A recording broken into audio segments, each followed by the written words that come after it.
And good morning. Welcome to the rightly dated edition of Things You Might Have Heard. Today is hopefully April 19th in 2022 and Tuesday. That much I think I got.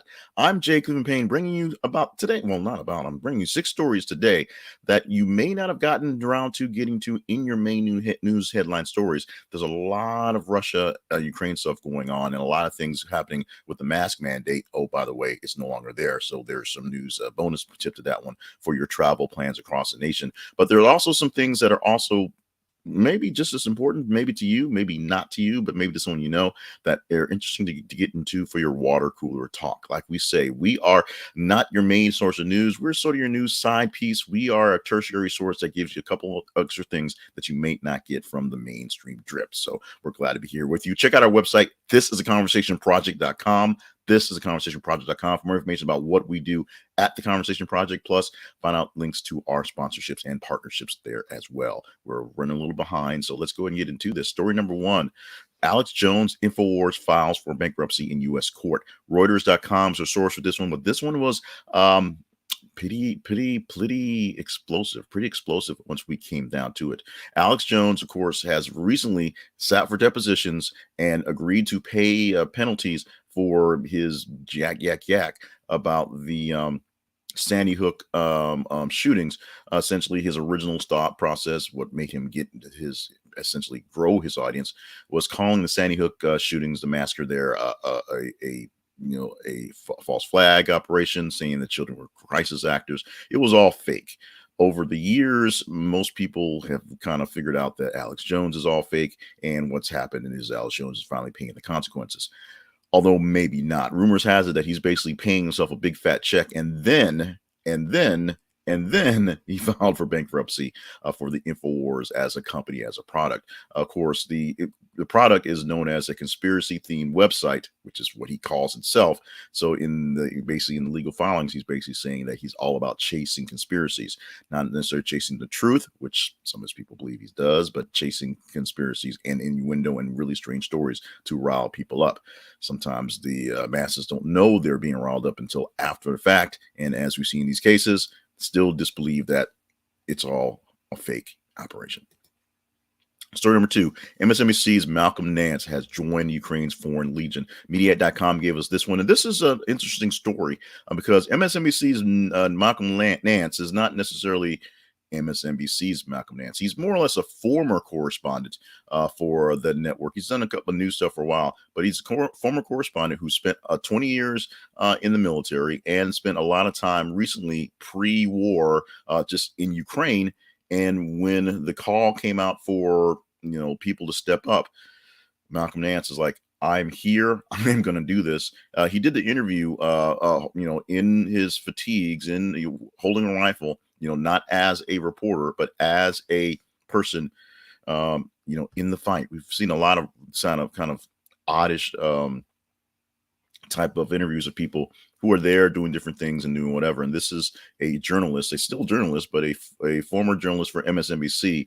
He was not affiliated with anybody at the time when the fighting started.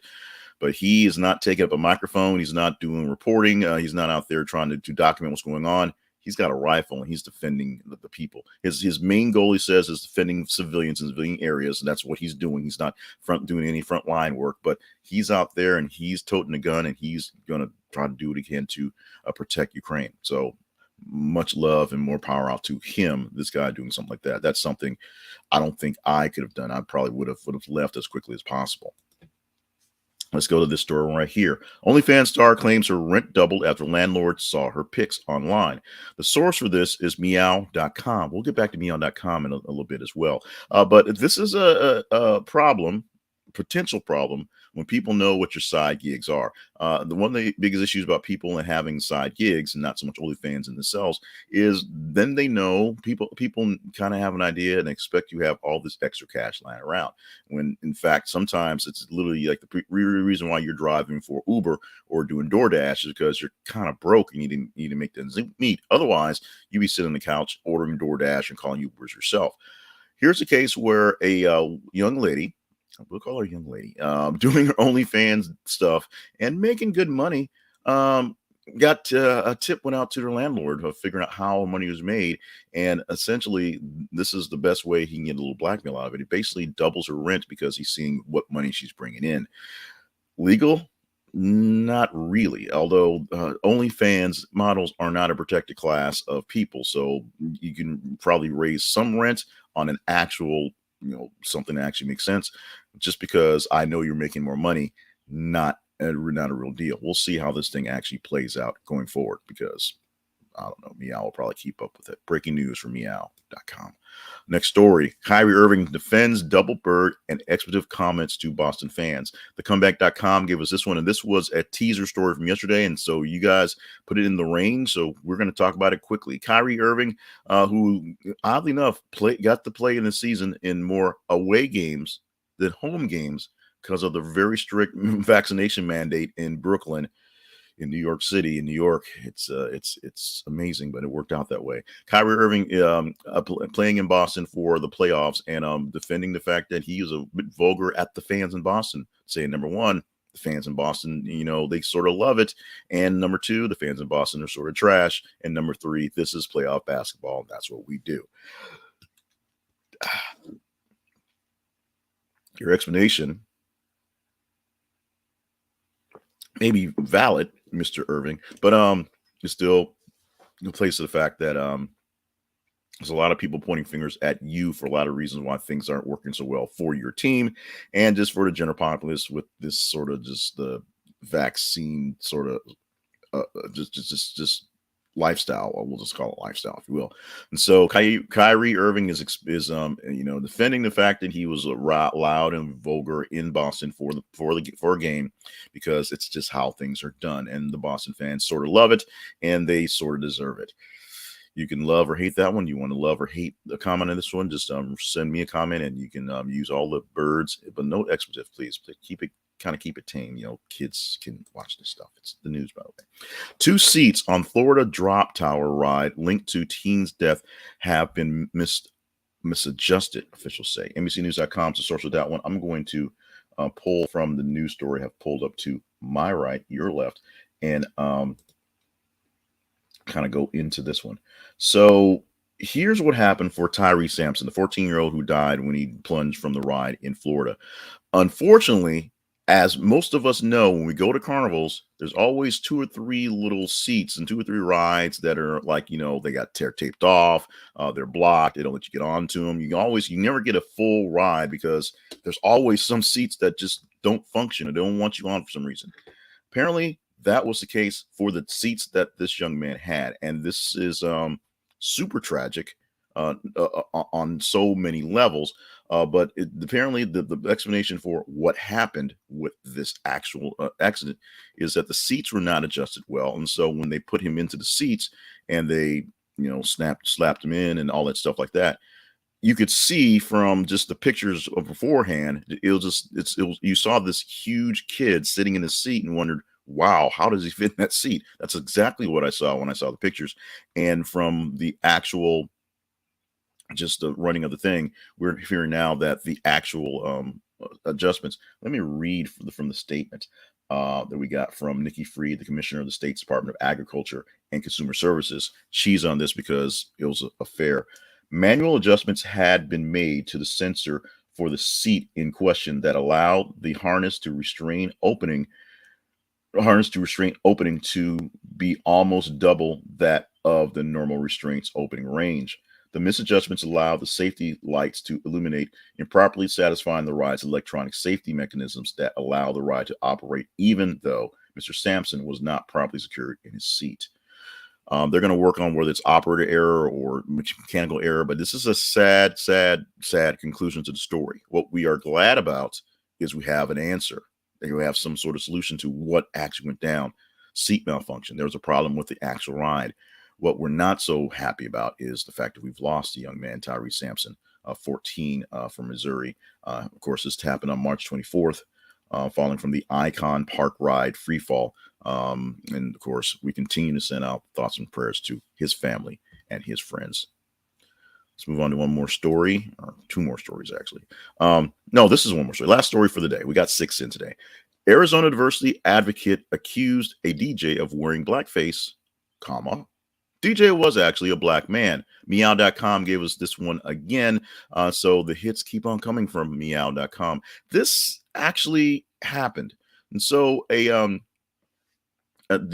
advocacy group looking for diversity in Arizona was a bit upset because a DJ was hired for an event for the schools, and he, goofy looking guy, weird looking wig, all stuff like that, and they were basically accused the DJ of putting on blackface to do something he thought was cool for the kids, and the school district for doing something pretty dumb, only to find out that the guy really actually was a black dude. He just likes wearing crazy wigs and doing silly stuff for his performances. This is yeah, this was all sorts of weird. Let's see if this loads up real quick. Let's see if I can get the guy's name. His last name is um I can't get it because the story is loading on me, so apologize for that. So what you can do is go to the link inside of the rundown here, and you can see pictures of the guy. And the weird thing is, talking about Boston, the guy looks like Paul Pierce. It's just weird. It's literally he looks like a famous basketball player. He's just wearing, he's got a goatee, he's got whatever. He's just wearing a no, I'm sorry, I got the wrong person there. Coco Hunter. There we go. Now reloaded. Coco Hunter is the DJ that was there. The administrators that actually pulled him out, Stuart Rhodes, who looks like Paul Pierce, and Jill Hassan thought he was just a guy in blackface and doing really bad things. In fact, he actually is a black guy wearing a big afro wig and doing silly stuff like that. And so check your blackface at the door and check your blackface when you think you're doing blackface. I'm not sure how this got confused, but they got confused. They put a stink for it, and now meow.com is outing them for the figures that they are, I guess. Let's look at our teaser story for tomorrow, or today, if you will. This one, we're going to drop it here. We're running behind, so I'm going to drop it here and just let you soak it in a little bit. And if you want to get into it, we'll talk about that in the feed part in a moment. Man tells pregnant woman the bus seat is taken by his hand. So she just sits on it. Drama ensues. Will drama ensue? Did enough drama ensue for you to get deeper in this one? We may talk about this one tomorrow if you deem this one in the range and good enough. So we will get to details on how that works out in just a bit. But first, let's do some consumerism. Let's go back to making a little bit of money to keep us on the airwaves, which are not actually airwaves, which are actually digital pixels. Let's talk about Zenni Optical. If you go to thisisaconversation.com/Zenni, this is a conversation.com/Zenni. I'm sorry, this is conversationproject.com/Zenni. I went back in time for a moment. You can get a great deal on your glasses. The best glasses you may ever own may come from Zenni Optical. They offer up frames for as low as $6.95. They offer up great lenses and great technology, and they have all the great, decent, perfect, beautiful designer type frames that you're looking for as well. Plus they'll have goggles, plus they'll have sunglasses. Anything you're looking for is at Zenni Optical. Check them out, see what they have, and trust me, just like all the other folks, they will send you a bunch of glasses. You can try them on, and you can send back what you don't like. They are going to take good care of you. Zenni Optical is my preferred ophthalmologist, or not actually I'm an ophthalmologist, but my preferred glasses store for years. My brand new pair of glasses are right here in front of me, and I have multiple pairs because I tend to lose them, put them down, walk away, and need other glasses. So I can buy my good glasses for a low cost and not worry about losing glasses. I buy my sunglasses and my sports goggles for the gym. They're in my bag in the car. They're all there. They take care of me. They'll take care of you. If you go to thisisaconversationproject.com/Zenni, they'll take care of us in a sense. This is an affiliate link, so we get a little bit back from you, but it's not going to cost you anything extra by going to our link, thisisaconversationproject.com/Zenni. Check out Zenni Optical today. Our main website, as we said, is thisisaconversationproject.com. Look for it for why we are here, what we do in general, and of course, check out the links to our sponsorships and our feed pages. The sponsorships are more sponsors that can help you and help us out in the process, and the partnerships using various means can help you directly help us fund stuff. The whole PBS action for people like you helping a guy like me. The feeds are on Facebook and Twitter. When you follow the feeds, they're just our Facebook and Twitter feeds, you'll see our news stories. We post about every 50 minutes. And as you see them, you engage in them, read them, like them, love them, hate them, share them. The more engagement that the stories get, the higher score they get in the morning. 5 a.m., we pull the stories and we put them out here in a shuffle.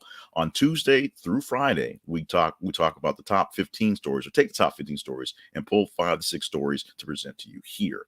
On Monday, we go top 30 because there's 90 or so stories to pick from.